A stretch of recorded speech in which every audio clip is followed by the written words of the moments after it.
So I really love the music scene here. I think it's very big and there's a lot of opportunities, but it's also small enough that it's easy to get involved.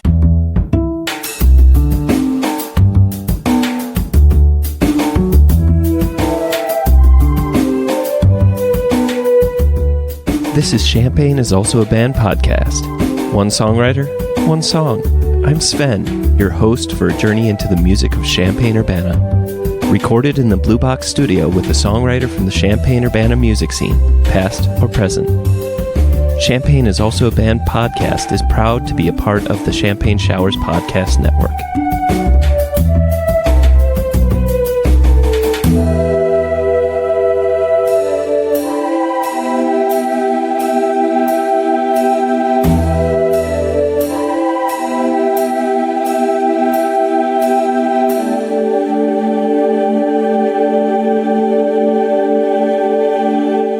Welcome to Champaign is Also a Band podcast. Today, I have Sierra Sikora. Sierra, welcome to the show. Hi, thank you for having me. Today, we're going to be listening to the song Jade off of the upcoming EP, Confessions, which should be released, what date? May 19th. So, without further ado, let's listen to the song.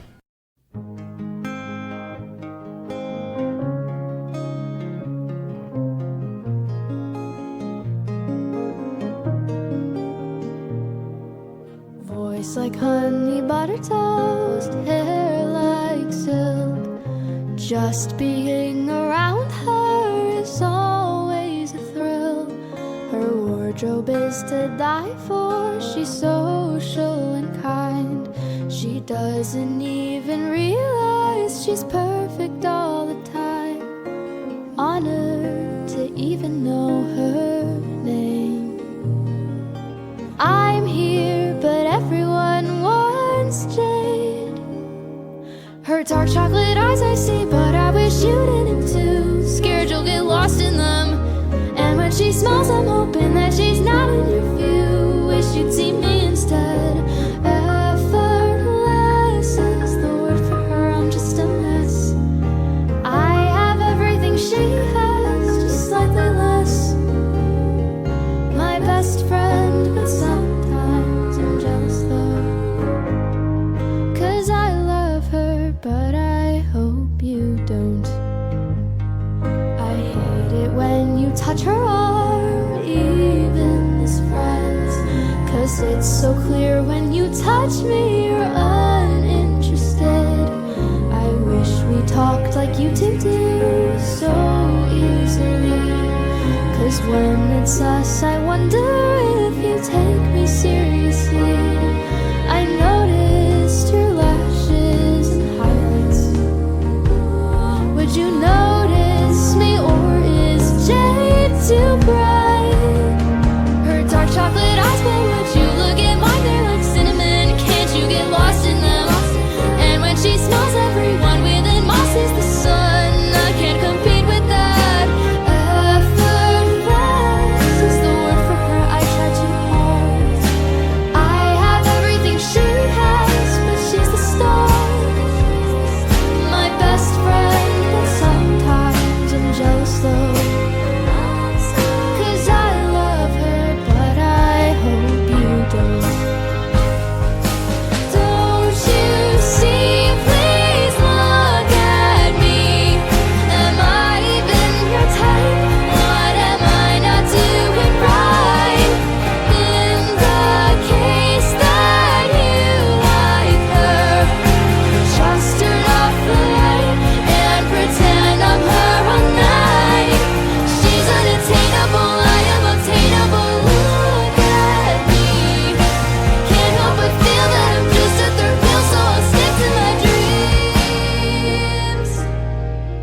Dark chocolate eyes I see, but I wish you did it too. Scared you'll get lost in them.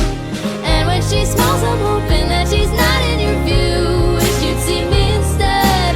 Effortless is the word for her, I'm just a mess. I have everything she has, just slightly less. My best friend, but sometimes I'm jealous too. 'Cause I love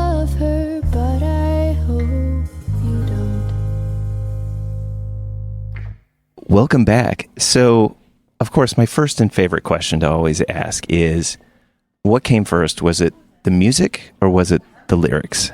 The lyrics came first for me. I always start with words, but then I kind of write the actual lyrics and the melody at the same time. But the words conceptually came first. Do you actually have a melody? Once the words come, do you have a melody and then you work in the guitar or the accompaniment? It kind of depends on the song. The song was kind of weird because I actually wrote it without an instrument. I was outside and I was just waiting for my friend, and then I had an idea, so I ended up just writing it with like an app on Google that played chords for me. I wrote the melody and the lyrics at the same time. Interesting. So I'm kind of picturing, was that first initial line of like voice like honey, butter toast? Is that kind of what was happening, or were you thinking of like the chorus at the time? I can't remember what order I wrote it in, but I remember the very first thing I did was make a list of adjectives that I thought described Jade. Interesting. Okay. I'm wondering about what you were thinking about. I always approach lyrics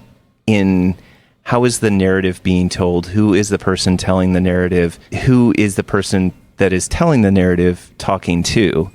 And I'm kind of curious about your take on who the narrative is in this song, and then who the narrative thinks Jade is, because that was one of the things that I kept thinking about. There's a lot of things that I feel like you could switch around and think about almost like the multiverse of Jade. Yeah. Well, the song is from my point of view, and it's technically about two people. It's about Jade, but then the song also references someone that I call you throughout the song, which is the person that I at the time had a crush on, and I thought that they liked Jade. Okay, so here's the tricky part. Is Jade a real person? Jade is a real person, but her name is not actually Jade. So set the scene. You said you're outside. So what was that first line that kind of came out when you were first putting this song together? Okay, looking at the first thing I put on my list, I had at the top J, because the song was originally called J, and the first bullet point I wrote was most beautiful person ever. One of the things that I thought about in listening to this song is, were you thinking at all about that you would be putting it in 3 or in 4, or like, of course this is more about me than it is about you, but whenever you have a song that's like in 3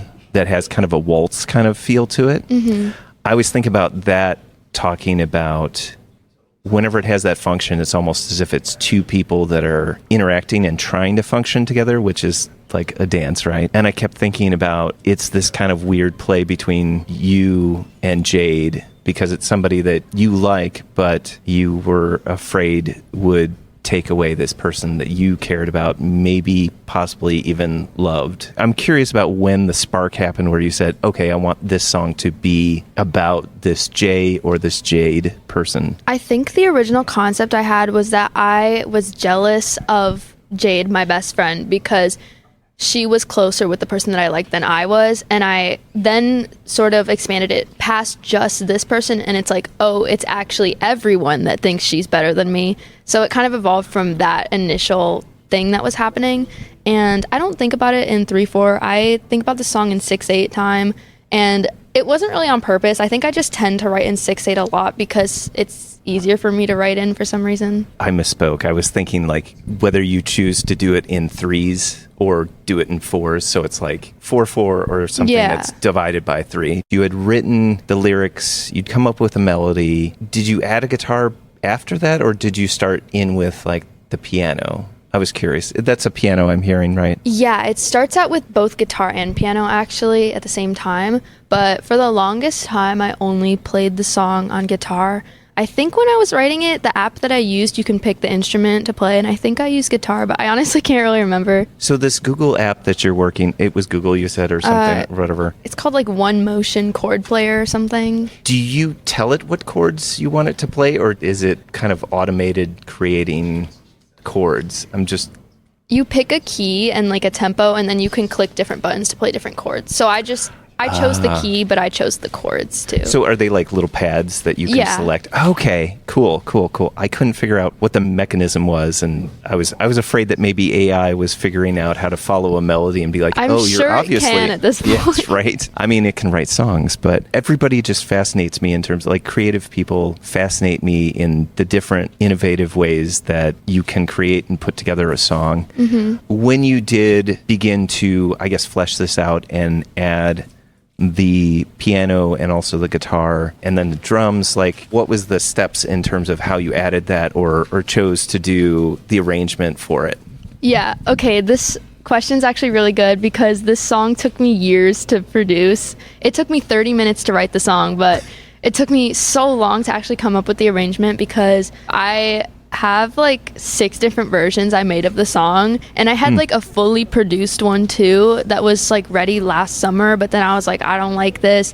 I started out with a big band just because like I was used to doing stuff with a band, so I had like electric guitar, drum kit, bass, your typical like live band setup, and I had that version produced and it just didn't feel authentic. It felt like the upbeatness of it was taking away from the emotionality of the song. So around like fall 2024, first I worked on Relapse and I got that done. I originally wanted Jade to come out first, but then I was so behind on it that I was just like, okay, let's switch gears, let's do Relapse. So then I started working on Jade again in the winter of 2024, and I reproduced the entire thing from the beginning to be more orchestral and soft. I had a really hard time with it. I ended up getting some help from one of my friends. His name's Ethan. He co-produced this song with me, first song I co-produced, and it just took a lot of trial and error because I wasn't sure what genre I wanted to go with.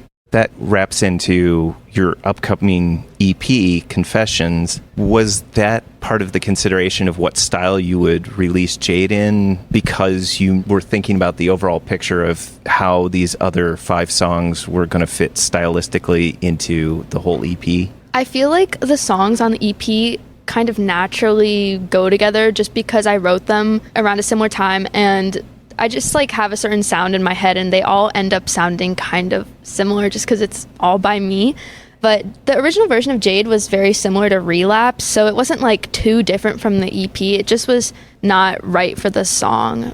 But yeah, the other songs on the EP, I think they all sound different, but they have the same sound. So they're more like cohesive, right? Like stylistically, I hope they are. Maybe? I think they are. I think they all sound like me. Like, I show my friends my songs sometimes, and they're like, this sounds like you. And I'm like, okay, that's good, I think. That's good as long as you don't always sound the same, but you sound like you. I don't think my songs sound the same. I don't know if that's just because I wrote them, because like some artists I'll listen to, I'll be like, every song sounds the same, but they probably don't think that. So I hope my songs don't sound the same. I'm kind of curious because I always find this really fascinating is like, where do you see Jade falling in the order of the EP? And then like, how are you thinking about the EP? Are you thinking of it as like a collection of songs, or are you thinking about it telling a story? Because I'm curious, when you have a title like Confessions, it kind of makes you think about like, well, what's the story? What are you confessing kind of thing? So Confessions is not a linear EP. It's more just a collection of, or in my head, I tell myself it's a collection of things I couldn't say out loud. I originally had a lot more songs. I originally planned for Confessions to be an album, but this was a very long time ago. I ended up scrapping most of the songs because I just wrote them years ago. They're not mature for me anymore. I didn't like them as much, but I still really like Jade, and I think I have it 4th in the order. It's third in the order. So it's kind of that climax, if you're thinking about it like story-wise, or are you even thinking about it like that? Or I'm not thinking about it as necessarily a story in order, but I did try to put the songs in an order that makes sense to me. I tried to put it in an order based on the energy of the song in a way that makes sense. You're focusing on maybe like dynamics and like how fast a song is or whatever to see if it, so it doesn't feel like you're just having a heart attack, right? Like where it's just... I'd like to think they kind of go nicely into each other without a huge change in mood between them. Why did you pick these 6 songs to be part of this EP? Well, all these songs were originally a part of my Confessions album idea, which I had in like sophomore year, I think, of high school.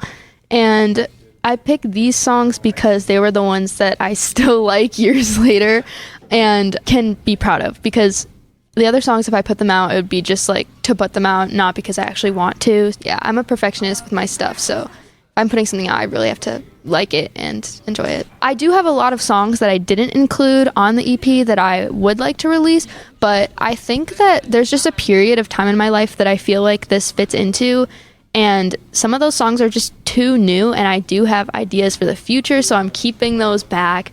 And Confessions is really just about a very specific 2 years in my life, and it's kind of an EP that I owe to my younger self because I did want this whole album. At one point I was considering not even releasing it at all, but then I figured like my younger self would have wanted this. I may not be doing an album, but I can do an EP.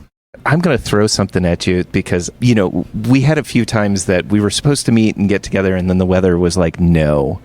And so I've had a lot of time to extra mull over this song, okay. which is kind of fun. But I want to pose like a theory that I had about Jade, and I'm scared. No. It's fine. No, it's not. I don't think it's like creepy, but okay.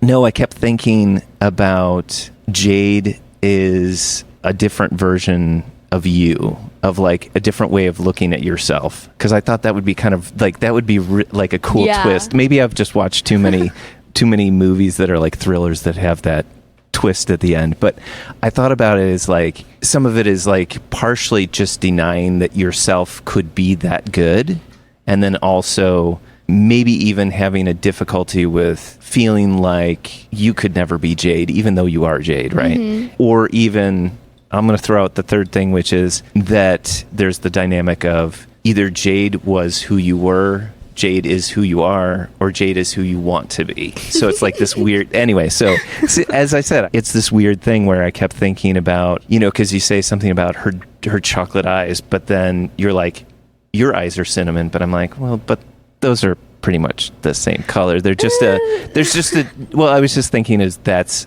a slight interpretation, because you could be like, I see. They're brown, so they're chocolate, or they're brown, or they're like cinnamon, or like, anyway, I mean, I get the distinction, but I was just saying, like, anyway, I always try to think positively, and I'm like, well, that's what you are, but you're not letting yourself be this Jade person. I don't know what you think about that. I wanted to ask about, in that context, kind of, is the bridge, because one of the things that really stands out, there's that flowy triplet kind of quality, the 6/8, but then when you launch into the bridge, it's very much, it feels like you're playing like straight duplets, kind of, because of the bass is just dun dun dun dun. But the way that I was thinking about that is that it's this kind of insistence of like kind of this coalescing of ideas, because you say, don't you see, please look at me, am I even your type? Again, that's that third person that you thought maybe Jade was going to take. The bridge begins to focus more on that person rather than Jade herself. Got it. And then it goes back to Jade.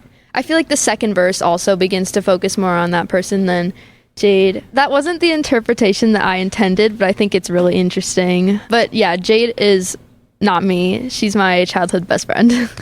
So does Jade know who Jade is? Okay, this is kind of bad on me, but I sent her this song like the day after I wrote it, and it probably made her feel really awful, because like if I received that, I don't know what I would do, because like, yes, it's a compliment, but also like, do you want to know that your best friend is jealous of you? But like, I didn't mean it as I'm jealous of you in every way, because like she knew about the situation with the third person, so I was like, oh, I wrote this song about how we've been talking about this, and she was like, oh my god, like it was all in my head, and the person didn't like either of us like that. But I feel kind of bad for sending it to her, because like I feel like it's just an awkward position for her to have been in. But yeah, she knows she's Jade. We're still friends. Well, it's funny too, is that I know sometimes within the process of writing something maybe autobiographical or narrative, that sometimes the facts get changed, or the situation maybe is exaggerated, or like the names have been changed to protect the innocent kind of idea. Yeah. I always find that interesting, that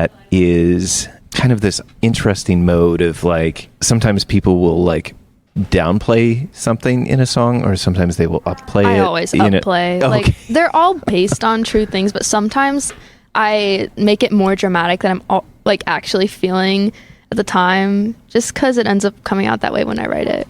But they're all based on something true.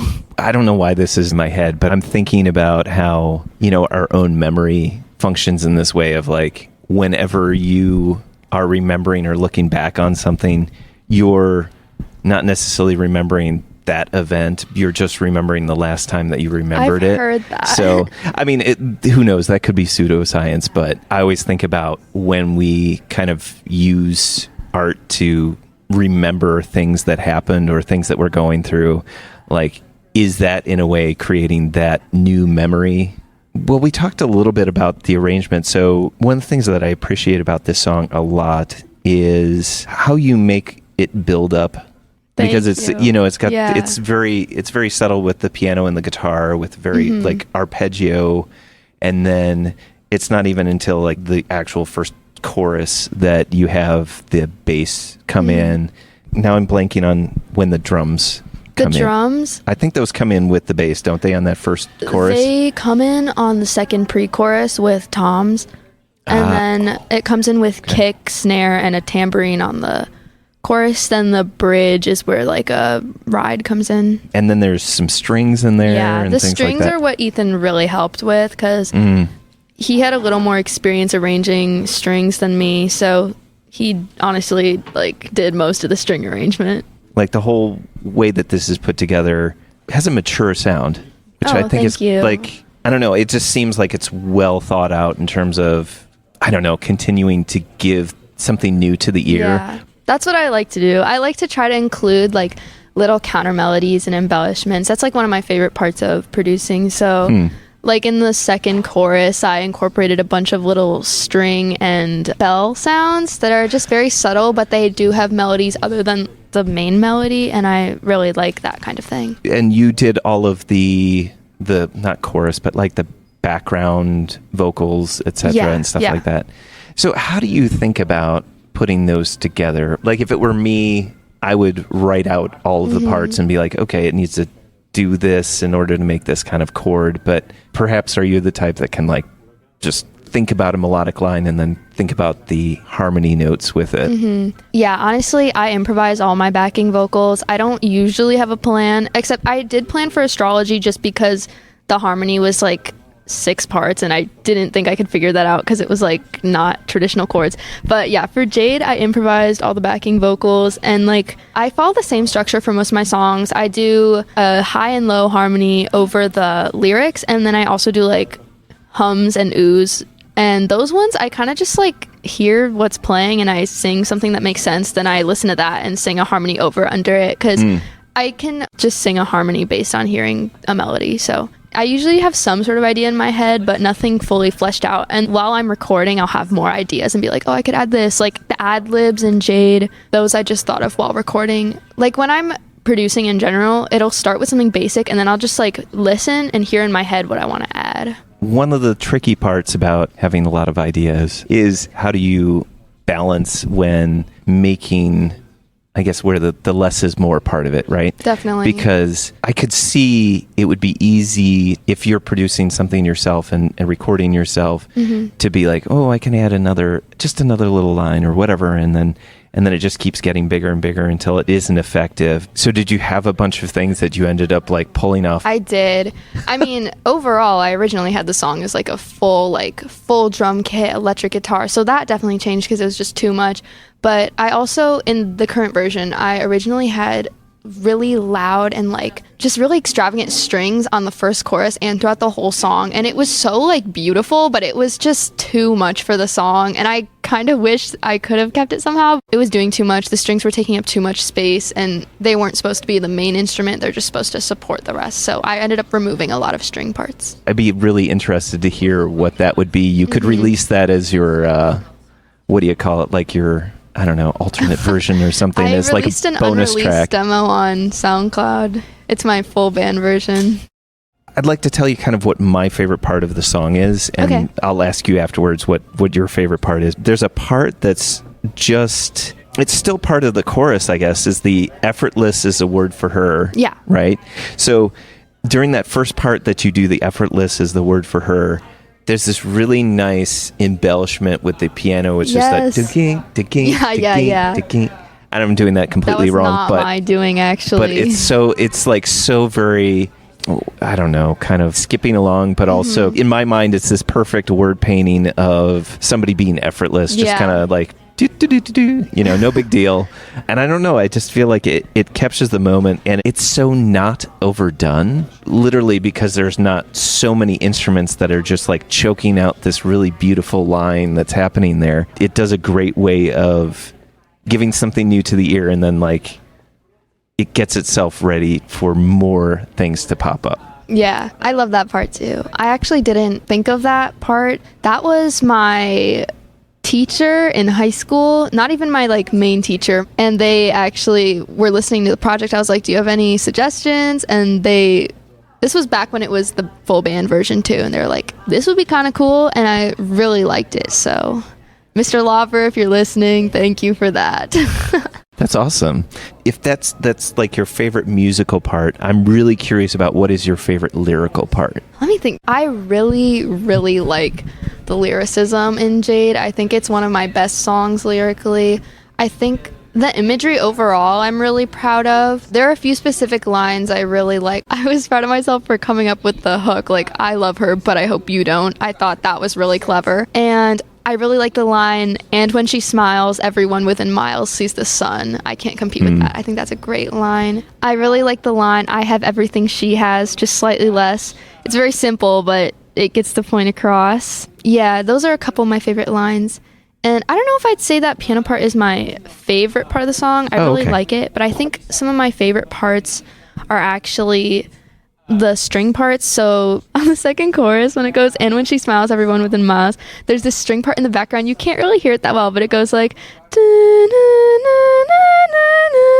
and I just really like that counter melody. Oh, yeah. And then one other part I really like is on the bridge when it says, don't you see, please look at me. There's a part in the strings that kind of does a counter melody of the look at me, and it goes, please look at me, but without the words, of course. It's just a melody. Oh, yeah. I really like those parts a lot. Yeah, the bridge actually does this really good turn. I almost want to say up until the bridge, it seems really, really sweet. But then the bridge kind of brings in kind of that, you understand how upset the narrative, the narrator are, which I think is kind of... is kind of fascinating, because you almost want to believe that this is going to be a very, very sweet song. I mean, just... It almost is. It almost is. Well, because you're talking about loving someone, but also about loving another person, but then the conflict of that kind of, because not all three can exist at the same time. Yeah. I'm kind of curious, why did you pick this song to be the song you wanted to talk about today? Jade is my most recent single, and it is a part of my upcoming EP. Champagne is also a Band podcast is proud to support Jubilee Cafe. Jubilee Cafe is a free weekly meal program at Community United Church of Christ, 805 South 6th Street in Champaign, Illinois. Jubilee Cafe serves a home-cooked meal from 5 to 6:30 each Monday. Their mission is to feed hungry people by cooking healthy, delicious meals and by serving their guests restaurant-style with servers waiting on tables. Jubilee Cafe is open to anyone who cares to eat with them. Because food insecurity among students is so high, they serve students as well as others in and around the Champaign-Urbana community who struggle with hunger. Meals are free to all and will be served each Monday evening, located in the accessible lower level of the building at 6th and Daniel Streets in Champaign. For more information on the meal or how to volunteer, go to the Jubilee Cafe CUCC Facebook page or email them at jubilee.cafe@community-ucc.org. That's jubilee.cafe@community-ucc.org.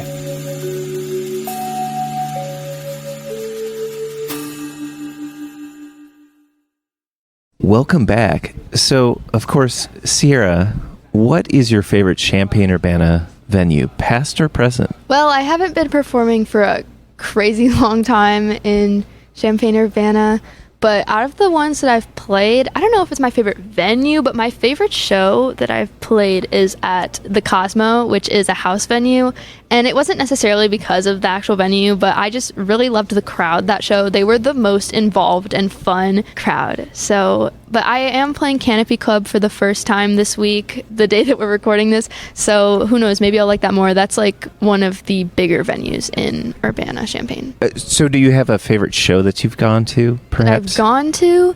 I've been to Canopy for a couple of their shows. I really liked their Discover show. I was there watching my friends in Parakeet, the band. You know, I've gotten to the point where I could probably go to a house show, but I think people would be like, whose dad are you? I mean, a little bit. It's mostly kids. So. Yeah.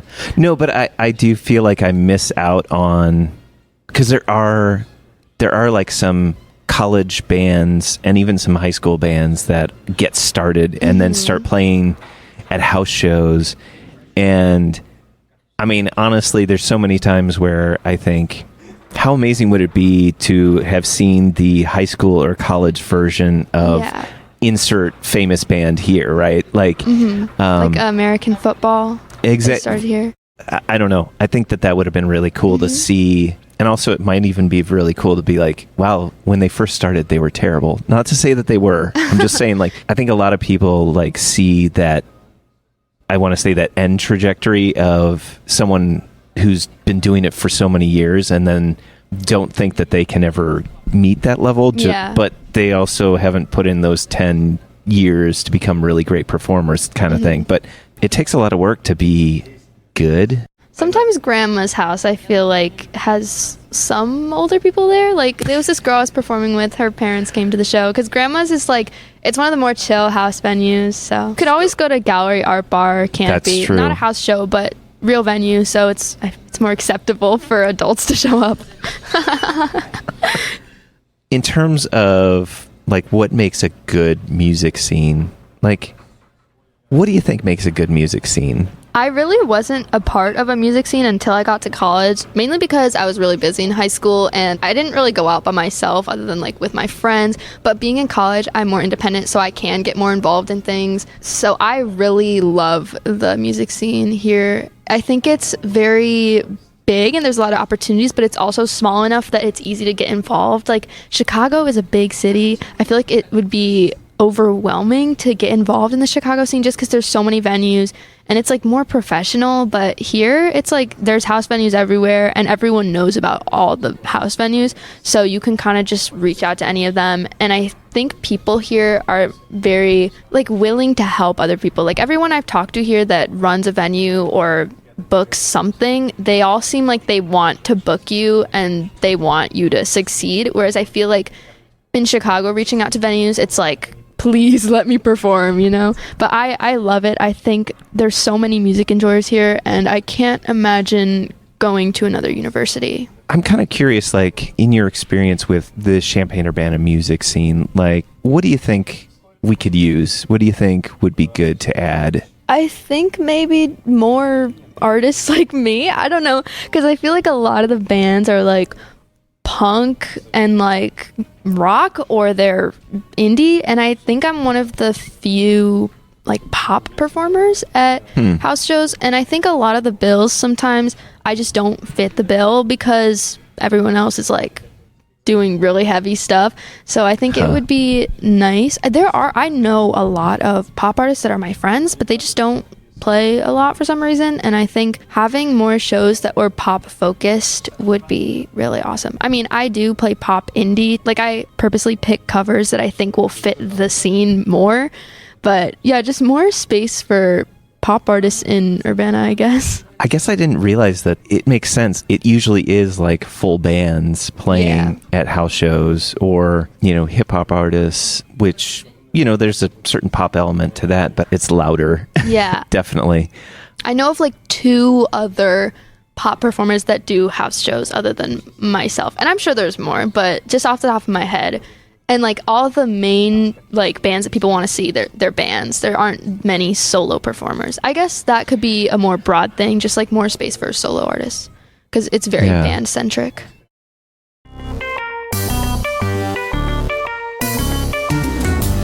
Champaign is Also a Band podcast is proud to support Exile on Main Street. Exile on Main Street, located in the old train station building at 100 North Chestnut Street in downtown Champaign, has been helping to build record collections since 2004. Carrying a wide array of new and used LPs, CDs, and video games. Exile on Main Street has something for just about any music enthusiast and old-school gaming devotee. Exile also hosts regular free live music shows on its stage, so be sure to check out their Facebook, Instagram, and Twitter pages for the up-to-date details on the next upcoming event. Open 7 days a week, they can be reached by phone at 217-398-MAIN. That's 217-398-6246. Welcome back. So, Sierra, what is your favorite non-musical thing or things? I have multiple, like, activities or just like anything. There have been many, many, many, many different things that have been people's favorite non-musical thing. I love stickers. I have a sticker collection. It's one of my favorite things is I put stickers on everything. I love Shirley Temples. Every time I'm at a restaurant, I will order a Shirley Temple. Extension of that, I love beverages. I don't know, something about having a little drink. I'm like, okay, like this is so cute. And I like mixing around with the ice and like, I like to have like a latte or something in my hand. It's just, it makes me feel like happy. I don't know. Activities, I love thrifting. I thrift all the time. I think about more than half my wardrobe at this point is thrifted. That's one of my favorite things. I love spontaneously hanging out with my friends. Just like, and college is so awesome for that because we all just live next to each other. It's like, you want to go do something? It's like 10 p.m. Like, okay, let's go out. But I love dogs. Yeah, I love cheese. I really, really, really like cheese. Like, you can ask any of my friends. If I say I'm craving something, they'll be like, you want cheese? I'm like, yes, I want cheese. So. And I love journaling. Okay, that's just a couple of things. That was a lot of things, actually. That's a lot of things. But you usually have follow-up questions. But let's see. So I can expand on any of those things. No, that's cool. Needed. So when did you first get into stickers? I don't know when I started actually collecting them, but probably sometime in high school. But I think I've always just been a fan of things like stickers. I get excited about getting them. So it's just stick them anywhere, basically? Not like anywhere. Like, I have a couple places. Like, my old guitar was one of them, and now it's my amp and my PA I'm currently working on. Where's your favorite place to go in town for thrifting? Honestly, Urbana. I don't have like a specific place, but they have pop-ups all the time, so I really like going to those. There's just always little markets. But back home in Chicago, my favorite thrifting place, probably, I go to Village Discount Outlet a lot. That's like the main one. But I also really like, in Boys Town, there's two I like going to. It's called Brown Elephant and Out of the Closet. They're both really awesome. And I got a pair of jeans for $1, and they're my favorite pair of jeans. So that was like my favorite thrift purchase, honestly. Like they're already broken in. Yeah, right? And they're like baggy. They fit so well. It was like destiny finding them. I only laugh because it's more of that joy of like, you find that, I almost want to say, I mean this in the nicest way, you find that really stupid thing that's not super important, but somehow it has such great weight. That's me with cheap clothes. Right? Like, when I buy something for less, it makes me like it more too. Because like every time someone's like, I like your jeans, I'm like, thanks, they were $1. Yeah, right. $1. That is so... It's basically free. I hate to be like, that is so Midwestern, but that's the whole thing of like, when somebody compliments you on something, you can tell them like, thank you, but also, I got this at such a great discount. I guess that is me. Like, every time someone compliments something, I'm like, I thrifted this. That's great. And then, let's see. Well, beverages, nobody needs to know why beverages are so great. They're they're themselves. Exactly. And then, so like cheese, your Cheese. Favorite cheese. I think the one that you said for the snack that I wasn't able to get was, I think you said Swiss cheese. Oh yeah, I really love Swiss cheese, but I also love Parmesan cheese. We'll have shredded Parmesan in my house, and I'll just like get the bag and just eat it out of the bag. But like, yeah, those two are the ones I like best, I think, just as cheese, like plain cheese. But I really like melted cheese on things, so I think that's usually mozzarella, like on pasta or pizza. I always think of cheese as like the savory analog, and I know you can have sweet cheeses, so don't at me, but is like the savory analog to chocolate, right? Like, I feel like people respond and treat chocolate and cheese in very similar ways, you know? Of course, you wouldn't grab a bar of cheese and be like, I'm just going to eat this whole bar, but maybe you could, but... I don't know. I feel like chocolate is more specific than cheese, if that makes sense. Like, I feel like cheese is more versatile than chocolate, but I'm also just not a big chocolate person. Like, I like chocolate, but I don't eat chocolate bars. It's more like I like homemade chocolate cake, but not store-bought chocolate cake. And it's I'm very particular about my chocolate, honestly. I like chocolate when it's in addition to something, not when it's the main thing. Like, oh, there's some chocolate on this, that's chill. But like just a plain bar of chocolate, I'm probably not going to eat it. So what about chocolate cheesecake? I usually get like a fruit flavor of cheesecake. I never pick a chocolate flavor of anything if I have a choice for something else. Yeah, I usually just kind of default to the New York I think cheesecake. There's too many flavors of chocolate ice cream. Like, genuinely. Like, there's like turtle, moose tracks, elephant track. It's like, we don't need all these. Just eat chocolate. That's fair. Like Ben and Jerry, this is so unrelated, but Ben and Jerry's, I'll go there and it's like their entire selection is chocolate. It's like, where can I just get like cotton candy or something? So write in, let us know where Sierra can get something like cotton candy. My favorite is actually coffee flavor ice cream. That's the good stuff. I like coffee flavored things, but then I realized that coffee stuff after a certain time don't do well with me. This is true. Me too. I'm like it's after 3:30. I want to get to bed early. Come on. 3:30 is a little. I think after 5 for me, I'm like, okay, I'm not gonna drink coffee. Yeah, but when do you probably go to bed at like midnight, perhaps? Oh, it's been so bad lately. I need to sleep better. Sierra, thank you for coming on the show and talking about your song Jade and your upcoming EP Confessions and the Champaign-Urbana music scene, and of course your favorite non-musical things. So many things. It's so great. So much to love. But thank you so much for being on the show. Yes, of course. Thank you for having me.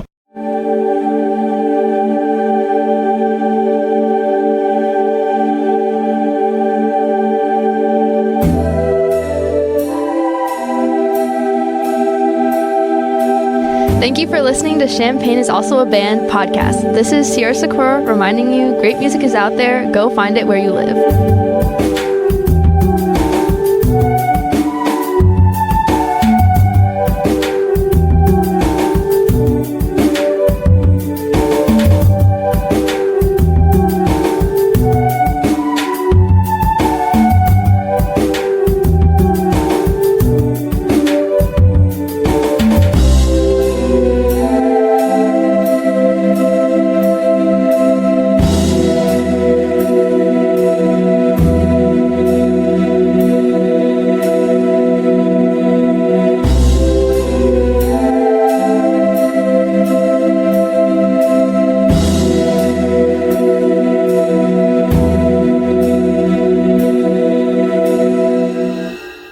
That's a wrap. Champaign is also a band.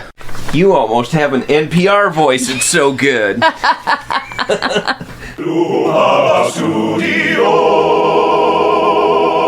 South Peter on the inside. Yeah, I love cheese. I really, really, really like cheese.